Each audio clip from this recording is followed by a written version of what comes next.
The Bet. One cheeseburger, and before we go back to school in 7 days, you will be a businessman worth £1 million. 600,000. Get us rolling. Buy it.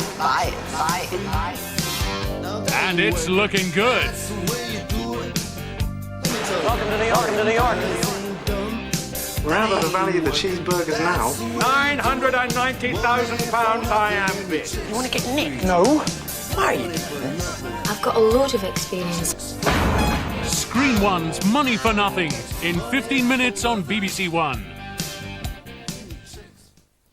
And that's after the news, now on BBC One with Michael Burke. It's 10 to 9.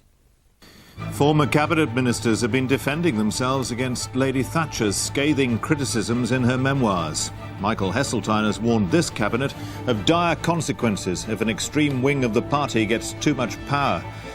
Peace protests in Mogadishu, as the Americans say they're now looking for a political solution there. And Lord Ashley is hearing voices again after a quarter of a century of silence.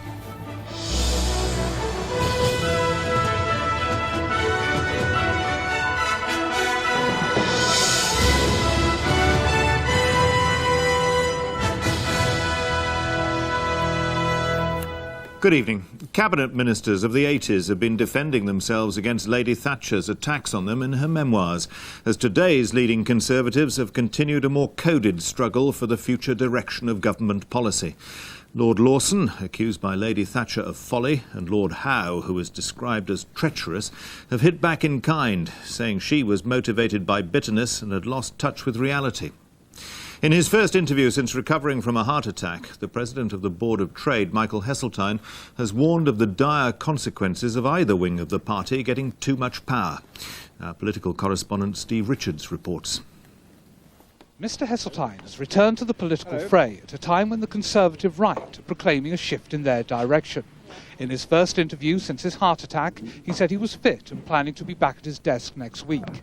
He went on to warn that Tory disunity would have dire consequences and implied that some on the right were overplaying the importance of individual responsibility, a theme highlighted at last week's conference. How can you talk about self-help solving all the problems when you've got an ageing population who never work again? I'm talking about people who are already retired. There's absolutely no point in saying to some 65-year-old or 70-year-old who is living on a state pension in a council house, what you've got to do is help yourself.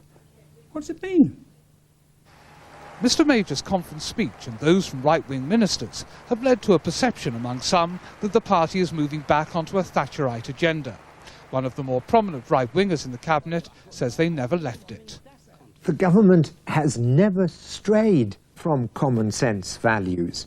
These are the values to which we have remained true, certainly since 1979, indeed before 1979. What we did at Blackpool was to give voice to those values with perhaps a new emphasis. But in a post-memoir interview, Lady Thatcher welcomed what she saw as a distinct shift rightwards last week. Even so, the serialisation of her memoirs suggests there'll be less a contribution to the current internal debate, more a reliving of old ones. She describes Lord Howe's resignation speech as an act of bile and treachery. She imputes malice to me in a way that I can't accept. My only sin, quite frankly, is that having worked together with her for 18 years, 14 years as her partner, from time to time I dared to disagree, sometimes to point out that others did, and to try and find ways of finding common ground.